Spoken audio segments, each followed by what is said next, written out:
Hello, and my guest today on Take Fountain is an extraordinary man. He's an adventurer and he's passionate and optimistic, and probably one of the most important words that we're discovering now during COVID that's going to get us through, and that is he's curious. He didn't lose his curiosity when he was finger painting and told to stop that now when he reached a certain age. So let me introduce Craig Horsley. Hello, how are you? Hi, Ella. This is fantastic. I'm so glad to be here. It's so exciting. It's great. Joining us live from New York, right? Yeah, on On Super Bowl Super Bowl Sunday, Sunday. and it's snowing, and I think we're going to get another 3 to 6 inches here, but Oh, it's wow. okay. That's wonderful. I love the notion of it. Of course, I've never had to endure it or live in it, but you've lived in all parts of the world. And I mean, I think one of your earliest travels was over to Abu Dhabi. Is that right? Yes, it was a dream come true, to tell you the truth. I remember in third grade when I was 9 years old, learning about the Trucial States, which was Right. even before Abu Dhabi was a country. The United Arab Emirates was a country, saying, "Oh, I'd love to be there, to work there." And I forgot about it. You know, you start working, and I was working at Price Waterhouse, and I was doing tax returns for people who were working in Abu Dhabi. And I was like, oh, right, I wanted to live there. And then I didn't think about it. And then I wound up working for another company, and my office mate, her best friend's fiance, worked for an oil company in Abu Dhabi. And I said, oh, gee, I always wanted to work in Abu Dhabi. And then I got a job interview for a job in New York, and I knew that they had an operation in Abu Dhabi. And throughout the interview process, I said, don't you have an operation in Abu Dhabi? And they're like, oh, we're not hiring. And I went to the next person, don't you have an operation? And the headhunter called me the next day and said, they really like you, but would you consider moving to Abu Dhabi? And I was like, yes. And it was a dream come true. It was great. Where did this passion for travel come from? Did you always have it, or did something spark it off? I mean, I think the idea of living overseas was a passion, but I really, until I was 27, I don't think I went live. I don't think I traveled any more than 150 miles away from my house. Right. So once I was in Abu Dhabi, I was like, oh my God, the Asia is nearby, Africa is nearby, and my love for travel just took off from there. So it was great.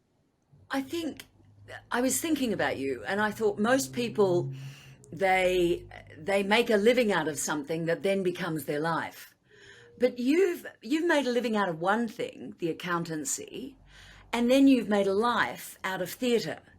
Yes. So let's talk about that theatre thing. Was that always a passion? Like, did you think when you were younger, oh, I'm going to be an actor, or I'm going to be a writer, or a producer, or any of those things? Well, I mean, funny thing is, I would have loved to have been an actor, but reality is, growing up, I had this very high-pitched voice, which basically it could have been Minnie Mouse on the phone. Right. And so I was very shy and very concerned about this high-pitched voice.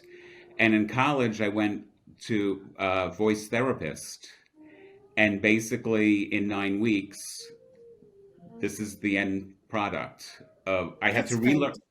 I had to relearn how to breathe, Right. and then change my voice. And so after that, I was like, had much more confidence in myself, and spoke more. And now it hasn't been until probably the last 5 years that I've actually had the courage to actually go on stage.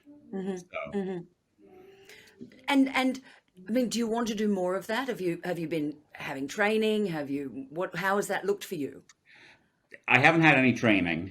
And what was funny was actually a year ago, February 10th, I started a cabaret site with a friend in November of 2019. And on February 10th, 2020, I actually wrote, produced, and emceed a cabaret show with six wonderful singers. and it was fantastic. I mean, I got up there. I actually sang, which I cannot sing, but it was a comedy bit of me singing badly, and I loved it. So I was like, okay, let's start doing this. And then, of course, COVID started and everything closed down. But now it's like, okay, let me start sending out headshots and see if I can at least get extra work on Right. some TV shows and movies and whatever. Yes. So, Well, but the again, industry's slowly opening up again, so the world is your oyster. but the funny thing was that I wrote the show and I was totally incapable of remembering any of my lines. Yeah. So as far as me acting, I think silent parts are the only thing that I'm good. Honey, I got to tell you, learning the lines is something that we all think about. And going for auditions, I can be totally off book, and it's in my body, and it's happening, and it's all fine, and then I let all my preparation go, and I walk in the room and I'm like, It's it's just, and you've just got to know, who is she, what does she want, like, because if you're relying on mnemonics or something to remember the lines, they just come naturally when you just know who she is and what she wants, kind of. And don't take so many edibles. Oh, you're in New York, you don't. no, no, no. Well, So my friend Vincent was the director of my yes. show, and after a while, he just threw the script up in the air and said, "Why? Why am I even looking at this script? Oh You my can't God. get any of the lines." There's But a it was lot a to be said. success. There's a lot to be said for improv. I had a show here in LA that ran for 17 weeks, Unmistakably Ella. And it started as one thing, and after 17 weeks it was really a different show. it it, Yeah, it was always 60% improv, depending on the audience's response. But it really, it changed markedly. But storytelling is different to a theatrical production, or particularly when you're reading someone else's words. If they're your words, yeah, like whatevs. So let's talk about, you have an extraordinary love of theatre. So yeah. after Abu Dhabi, you returned to New York and started seeing plays. Right. So basically, after living in Abu Dhabi, I said I could live anywhere in the world, but if I'm going to live in New York, I'm going to enjoy what New York does best, and that was theater. Yeah, And so I basically saw over 100 either off Broadway, Broadway, non-for-profit shows a year for a right. number of years. And then in, I think it was 1999, I went to I volunteered at the New York Fringe Festival. Hmm. And they do about 212 shows in a 10-day period.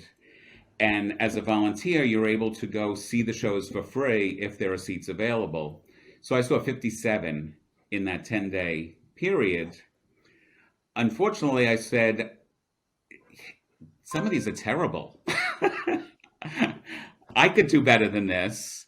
So I wrote a play, and it was accepted as an alternate. But because I was going to self-produce, I took a course on how to produce theater, a 3-day. Right. And from there, I met some producers. And even though I didn't produce my own play, I've invested in about 35 Broadway, off Broadway, and touring shows. So how has that worked out for you? I've loved the parties. Um, haven't made any money. Yeah. Probably could have bought a house with the money that I lost on these things, but it was a passion. And one of the things that was definitely heartwarming to me was I would go up to some of the actors at the opening night parties and say, "Oh, you were wonderful. It was great to see you. You did a great job. Congratulations." And I would say, and they would say, "And how are you involved?" And I said, "Oh, I'm just an investor." And they looked at me and they said, "Are you kidding? If it wasn't for your money, we wouldn't be on stage." and it was definitely eye-opening that I was actually an important part. Even though I didn't write or direct, I was an important part in the theater process. Oh my Lord, yes. So that really changed things for you, I can imagine. Yeah, it did. I mean, it was Tell me some of the plays that you've invested in.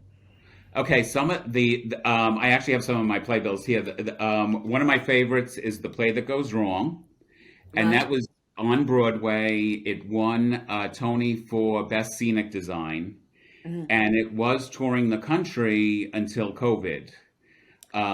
So it will come back on tour, but it's an unbelievably great show. The creative team is from England, and they actually have a few online TV shows Yes. that you can try and catch online. But that's probably one of my most successful because we made money on Broadway and we are making money off Broadway too. An old Um, mate of mine from Australia performed in that both in the UK and in Australia. it's unbelievable. I mean, it's unbelievable what these guys have been able to create, not only in Yeah. that show, but all the shows that they've done. Yeah. Yeah. Um, Can and you then, remember offhand what some of those online TV shows are? Just uh, so the audience can look them up, or the name of the company. well, basically, it's either television gone wrong, something gone wrong, Okay. and there's a magic show gone wrong, and there's a Christmas show gone wrong, um, and they are the Mischief Company. Yeah, Mischief yeah, yeah. Company. Okay, okay. So I know you have playbills there. So show me yours. Okay, so The Prom, which just was a movie on Netflix, I Yes. invested in the Broadway show of that, and that is going to start touring hopefully in November. Okay. We're thinking that COVID is going to, we'll see what happens in the world. Right. Well, look, while we're there, let's talk about that because I'm a member of, or I follow Be an Arts Hero on Instagram that highlights the fact that it's not only the people on the stage who are not working at the moment, but it is everybody behind the scenes. Yes. How has COVID and also the audiences who rely on going to theatre for their lives, how has this impacted you? What's it been like to not be able to go to the theatre and see all of these shows? Well, I mean, it's impacted me because I haven't been able to go. Yeah. Fortunately, I'm somebody who says, okay, if something's, I don't miss it if it's not available, but I do, I feel horrible for the actors, the restaurants that are near the theaters, Yeah. even the parking lot attendants. I mean, Yeah. it's just been awful. I was actually talking to somebody today about this, and I said actors have a long life of being able to perform. So a Yes. year and a half, it affects them, but they still have careers later. Singers, if they don't make it to on Broadway or off Broadway, they might be able to do cabaret. The the performance that I'm most worried about or concerned about is the dancers. Mm. Dancers definitely have a shelf life, kind of like football players and athletes. And I am really concerned about their livelihoods even after the COVID is over. Yeah. Uh, I've been watching some of the Zoom shows, some of the things that people have been able to do remotely, and I think this time period is going to create a new venue for performers. Hmm. But in honesty, there's nothing like live theater. So Oh it's no.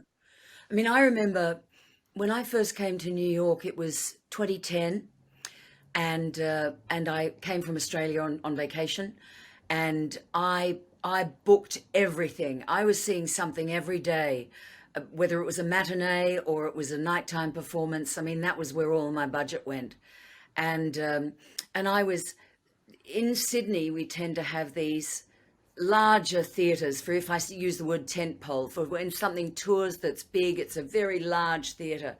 And what I was amazed about was not when you go to see something like Phantom at the Majestic, where it's still quite a big theatre, but these little theatres where you see something like Carnage or race or network. You Yes. know, it's so personal and so intimate.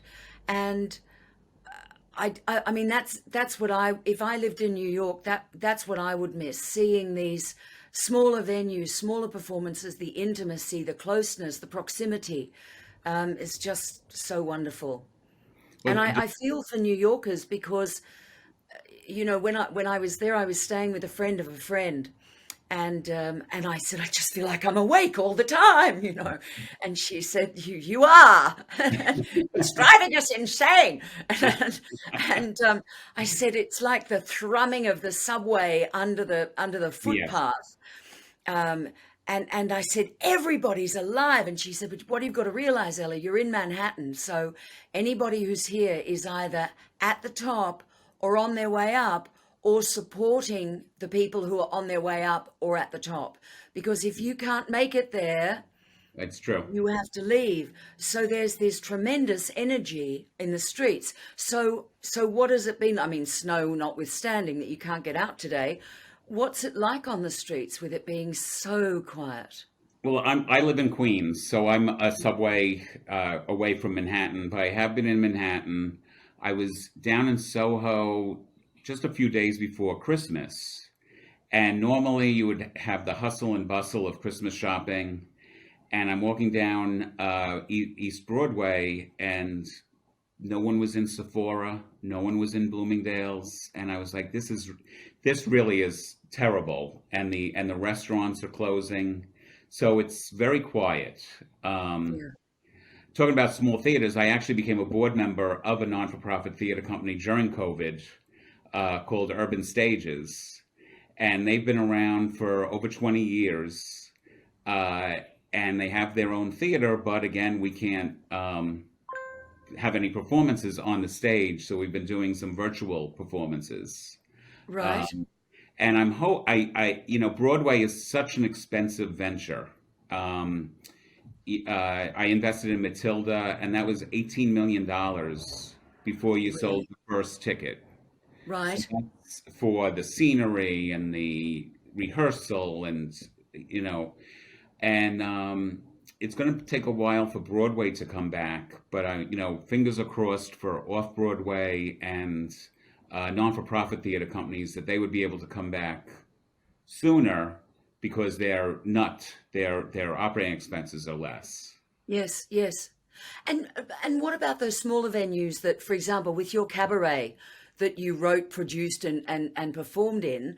What about those smaller venues? I mean, they would just be shuttered at the moment, right? Yes, and especially since you pay the performers, you might get a little bit of ticket sales, but the main thing is the food and beverage.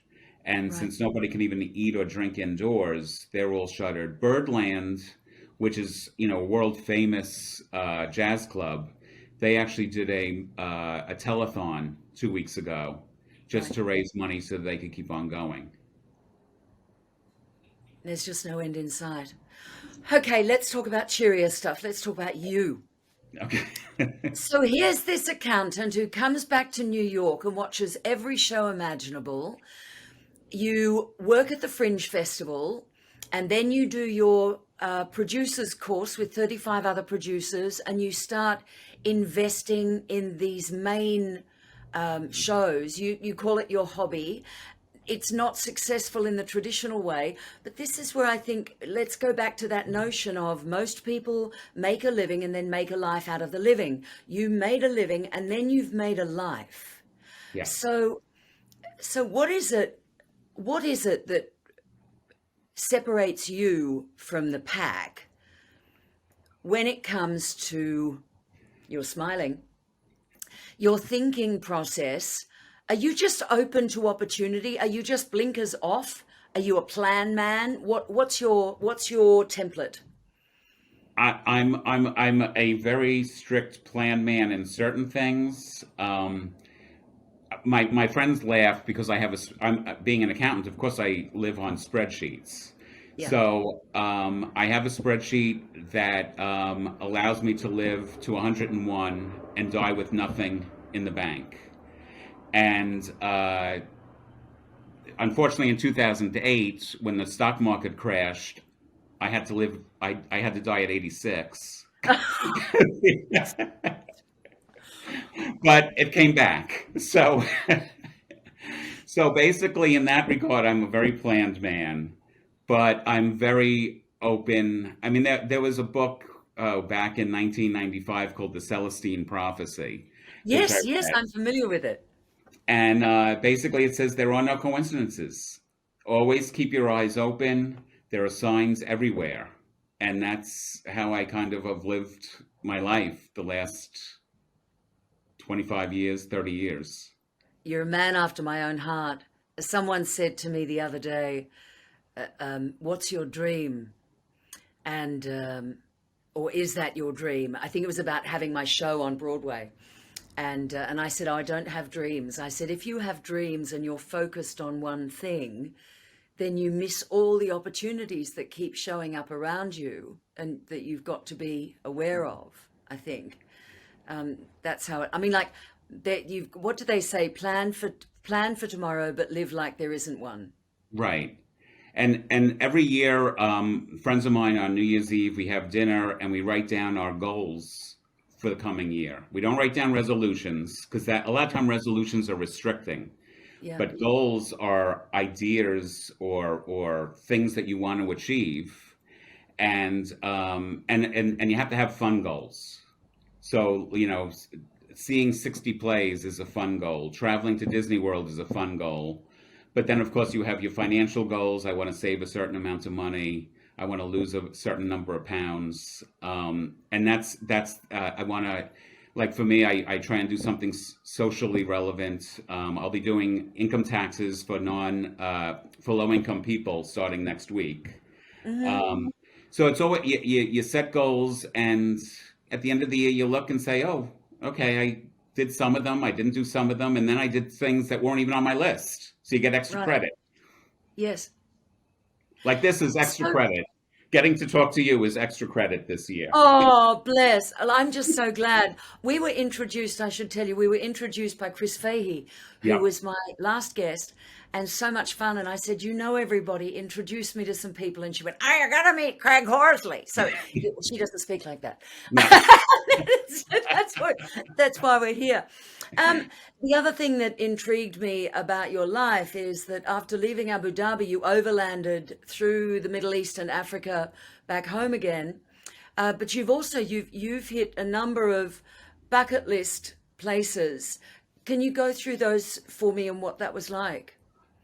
Well, the right after Abu Dhabi, I because what happened was that the oil company in Abu Dhabi, American Oil Company, we ran out of oil, so I actually had to shut down the entire company. I was the last person to turn off the lights of the office after 25 years, Wow. and I got on a plane and went down to Harare, and then took a 9.5 week back of a truck trip through Zimbabwe, Malawi, Zambia, Uganda. I got to see the gorillas, the mountain gorillas, and then we ended up in Nairobi. Okay. And after that, I went back home, and I had a desire to climb Kilimanjaro. And it took me about 16 years from the date that I wanted to the date that I finally did, because it's an expensive trip. So I had to save enough money and get myself somewhat into shape. Yeah. And so I climbed Kilimanjaro. I have to say that if you don't have a strong, strong desire to climb Mount Kilimanjaro, don't climb Mount Kilimanjaro. But you have the strong desire and you've Oh, I done all of did. the preparation, but it's hard, right? It was very. I mean, what was very funny was that a friend of mine had done it, and he did it in 5 days, and he got very bad altitude sickness. Right. So I was like, when I had done an overland to Tibet years earlier, and I thought I was going to die. I laid in bed, and my heart was going like this, Yeah. and I was living in Abu Dhabi at the time, and I'm thinking to myself, I wonder where they're going to send the body. Will they send Oh, it to Abu Dhabi or to New York? Yeah. And so I knew I was susceptible to altitude sickness. So I saw this one trip that took 7 days. And I said, "Oh, good, I'll be able to acclimatize." And it was me, sea level New York, accountant, and two guys from Denver, Mile High City. One was a marathon runner, one was a mountain climber. And 3 days into the trip, I said, "Gee, tourism is really low." And they're like, "What do you mean?" I said, "I haven't seen anyone else on this mountain." They said, we're taking the Western Breach." I was like, "What?" He said, "This is the most difficult trail on the mountain, and that's why it's 7 days." I was like, "You're kidding me." And so I made it to the top, but as I got to the top, my glasses I thought were fogging up, and I kept on trudging along. I get to the top, and I clean my glasses. I clean my glass, and it wound up that the altitude sickness had caused me to go blind. So there I was, finally at the top of Kilimanjaro, and I asked the Yeah. guys, "Is there a sign or something that tells us we're here?" And they're like, "Yeah, it's over there." I said, "Really can't see anything." So then I had to get myself off the, so it was like, Did they take you down the mountain immediately?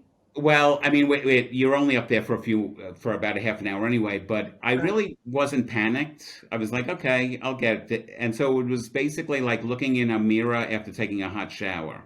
That was what my Right. vision was. And then by the time I got base camp, my vision was back. But yeah, so that was one of my adventures. I like a good sport where the accessories are interesting.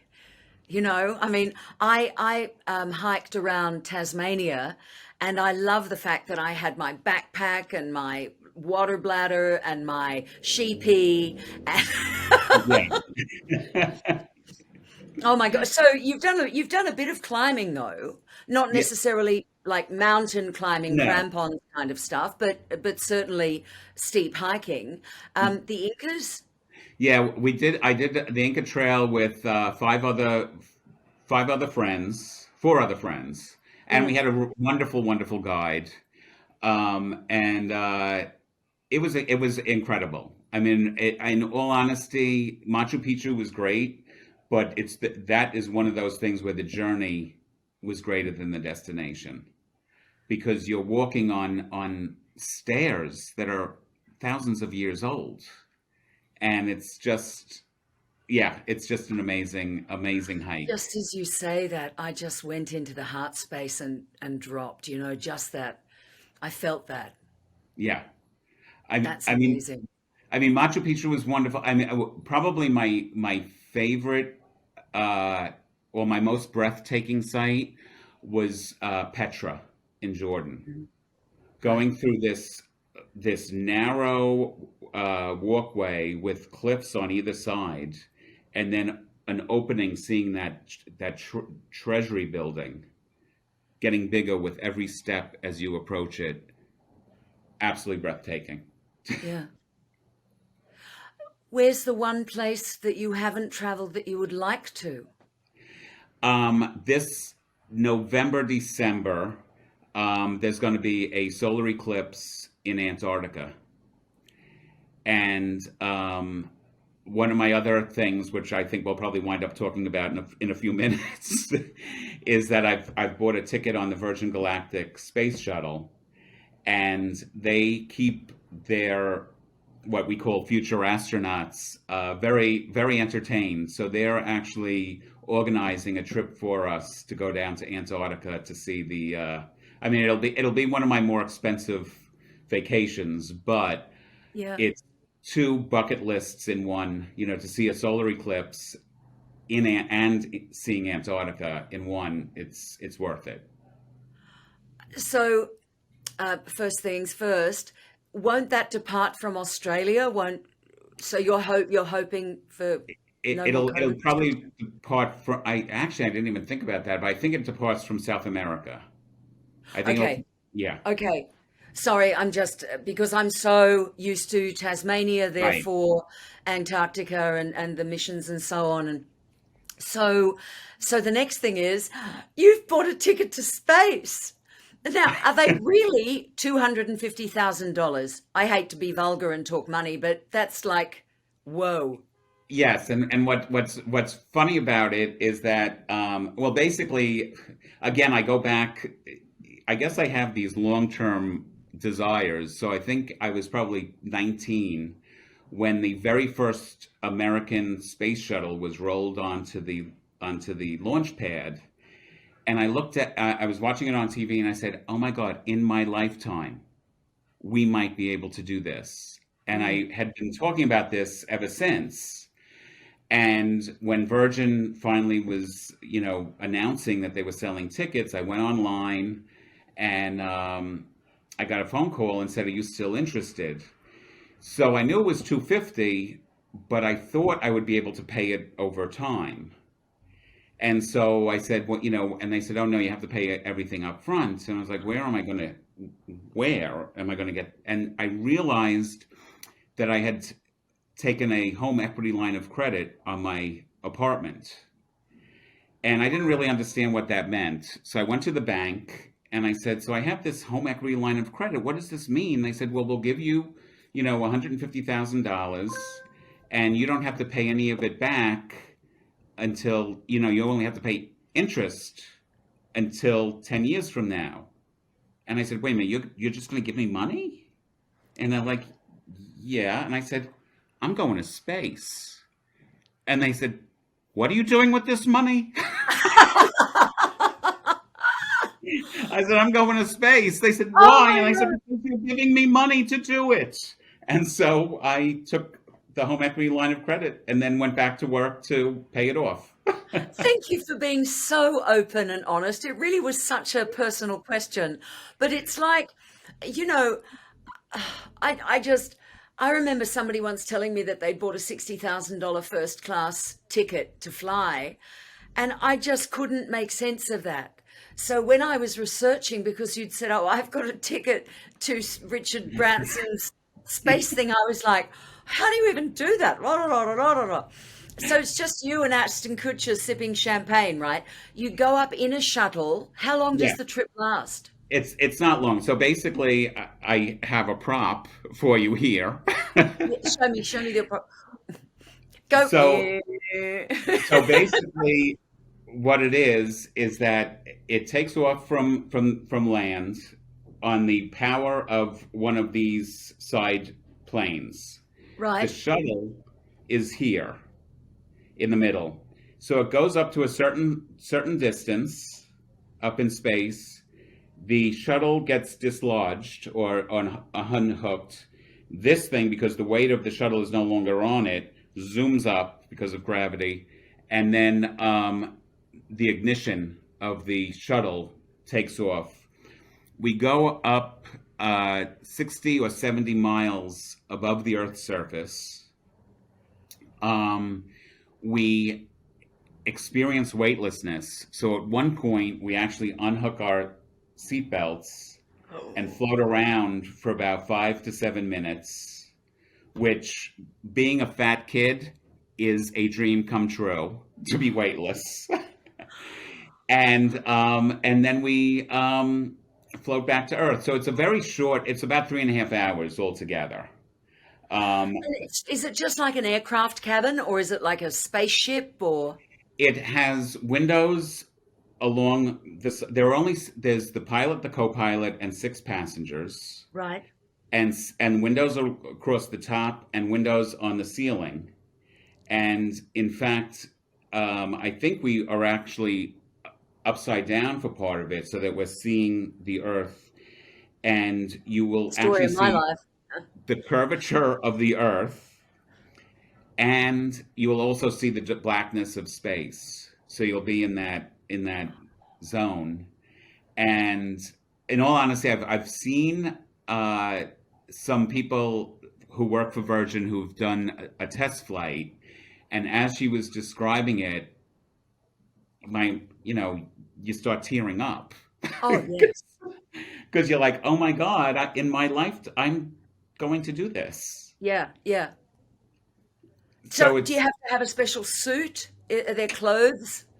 actually Under Armour designed the spacesuits, um, and everybody will get a customized suit. There's no you don't bring anything. They have special pockets to bring, either memorabilia that you want to take that say, oh, I had this in space. Yeah, But there's going to be cameras, so you don't bring cameras or anything like that. They'll be filming everything. yeah. Uh, but yeah, they unveiled the spacesuits, I think in early 2019, where Virgin always does everything grand.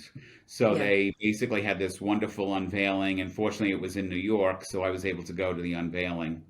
And yeah, so I've seen the suits and the boots and all that stuff.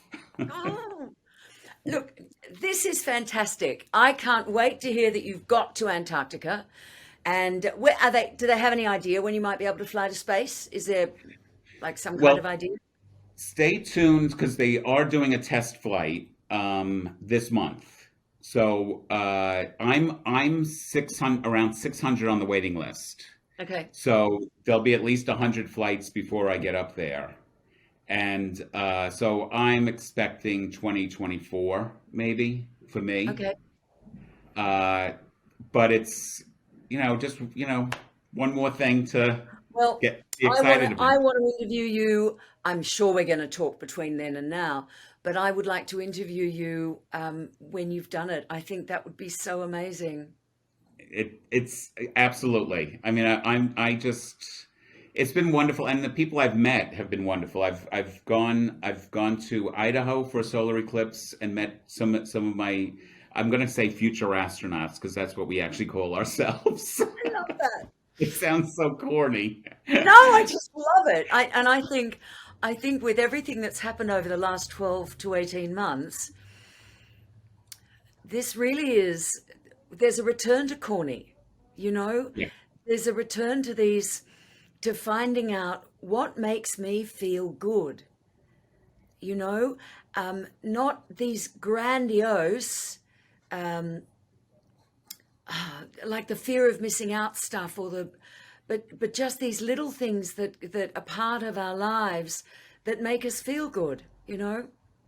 I mean, in reality, I mean, here I am talking about going into space, Yeah, I but was thinking that too. because of COVID, I mean, I had shirts that I never sewed a button on a shirt in my life, and I basically have a new wardrobe because I sewed about 15 buttons onto shirts that had been in my closet, and I was like, this was a big accomplishment for me. I learned to sew. These are the little things. I knitted my coffee pot a sweater.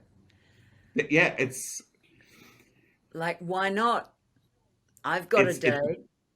it's appreciation of the little things Yeah, and yeah. giving us the time to actually appreciate those little things. Yes, instead of just scrambling through them like some kind of cartoon rabbit, you know. Yeah. This has been wonderful. Thank you for all of your time. Oh, thank You're you. a most interesting man, and I'm so honored to have you on the show. Thank you very much. Thank you. This was wonderful, and I've subscribed to your channel. I can't wait Thank to see you. the other interviews that you do. Fantastic. Craig, thank you so much. Thank you. Have a great one. Okay. Thank you. Bye-bye. You've been listening to Take Fountain with Ella James. Available at Apple Podcasts, Google Podcasts, Spotify, iHeartRadio, or your favorite podcast player. You can also stream on demand at Bytes.com. This has been another quality podcast production from Bytes.com.